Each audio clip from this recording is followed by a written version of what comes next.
We're here in Raleigh, North Carolina at the State Capitol building. This is one of the smaller buildings. It fits on an entire city block just by itself, but the grounds are nice around it.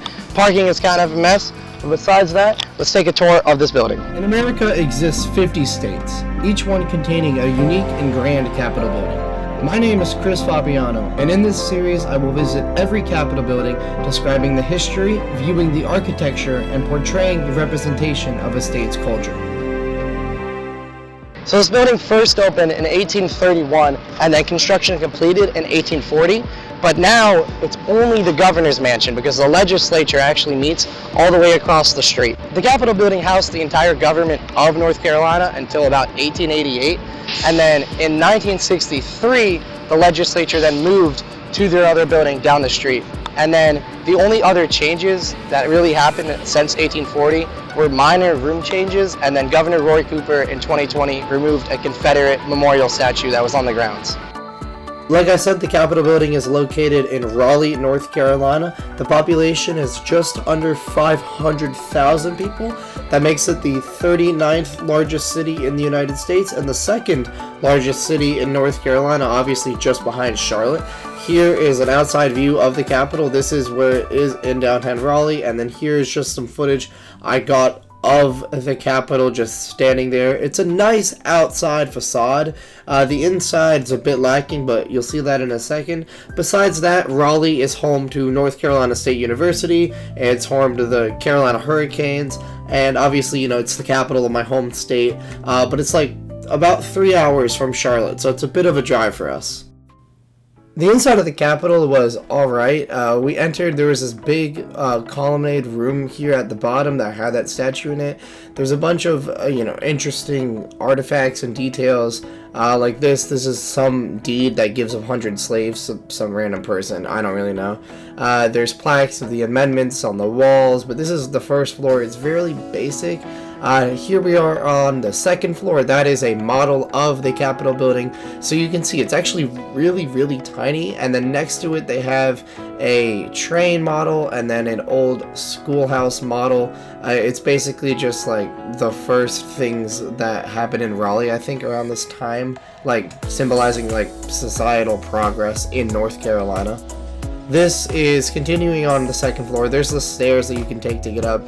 This is the House chambers, and they are not currently in use. Like I said, the legislature meets across the street, so they basically froze this in time from the 1960s, and how me and Matt can tell is whenever we go to a Capitol that is currently being used, you can see all the technology like on their desks and everything and the screens, but if you go there and they don't have any, that means it is frozen in time, and it's basically a representative of what they used to have. So this specific time freeze, as you could call it, is from 1961, because there's a plaque right here on the wall that actually says 1961. That was the last group of representatives that used this house. And again, like I said, they moved buildings in 1963, so that tracks.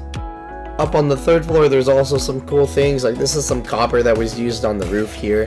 It looks nice. It's pretty big though, so it kind of reminds you how small you are next to this building. These are just some artifacts. And then here again are the stairs, and then right there is a lectern that the state officials use, and then there's a bunch of random rooms on the side of the building.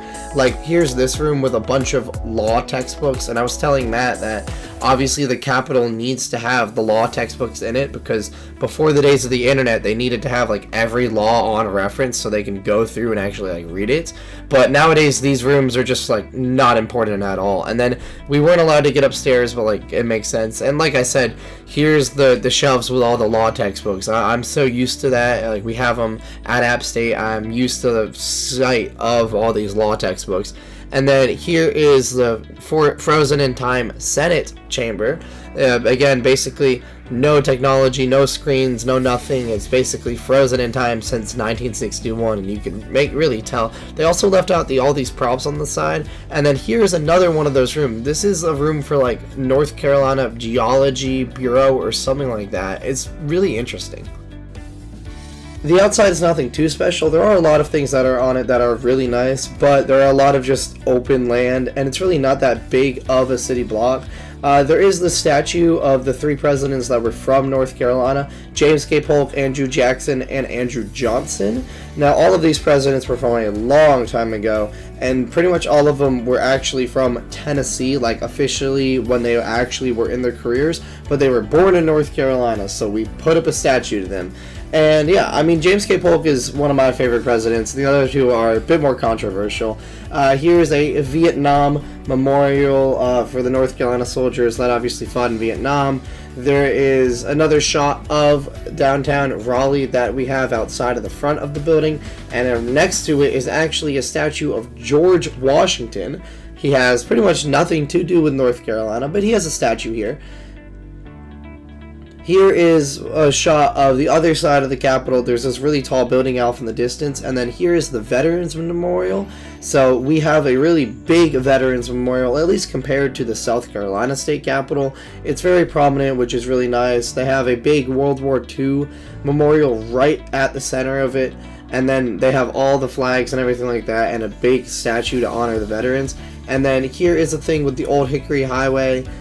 In my head, Old Hickory is Andrew Jackson, so it probably has something to do with that. Here's, downtown Raleigh, and then, yeah, that's the conclusion of the exterior. Nothing too crazy, but the interior and exterior both really, solid. Nothing too crazy, though. So it occurred to me that I didn't do an outro for this video either. I didn't do one for the South Carolina video, but I'm still here at the Capitol building, so here's my outro. Thanks for watching this video. We're going to do more videos. This is the second video. This is my home state. It's sad that the building is so freaking small, but I mean, whatever. The legislature doesn't even meet in here. It's what it is. Anyway, again, thanks for watching this video, and I hope you have a great day.